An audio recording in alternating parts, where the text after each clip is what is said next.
ఆలోచిస్తే ఆయన గురించి, నేను ఆలోచిస్తే ఆయన రాజ్యాన్ని గురించి, నేను ఆలోచిస్తే ఆయన నీతిని గురించి, నేను ఆలోచిస్తే ఆయన రాజ్య విస్తరణ గురించి, నేను ఆలోచిస్తే ఆత్మల రక్షణ గురించి, నేను ఆలోచిస్తే ఇంకా ఆయన ఎన్ని రకాలుగా మహిమపరచాలనే దాని గురించి, నేను ఆలోచిస్తే ఆయనతో ఎలా సమయం గడపాలనే దాని గురించి, నేను ఆలోచిస్తే ఇంకా ఆయనతో ఎక్కువ ప్రార్థనలు ఎలా గడపాలనే దాని గురించే తప్ప ఇంకా వేరే ఆలోచనలు నాకు లేవు.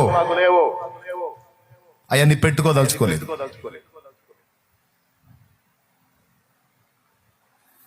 నీకెందుకుంటాయి బాబు? నీకెందుకుంటాయి సమృద్ధి? మేము భేదవాళ్ళం, మాకెందుకుండు? భేదవాడివా, భేదానివా? నేనే కుప్పల మీద కూర్చున్నా. హలో, ప్లాట్ఫామ్ మీద బట్టలు ఇసుకున్నా. సేవలోకి వచ్చినప్పుడు ఏమనుకున్నాను తెలుసా? పగళ్ళు దేవుని పనిచేసి నైట్ రిక్షా దొక్కుదాం అనుకున్నా. ఆ రోజుల్లో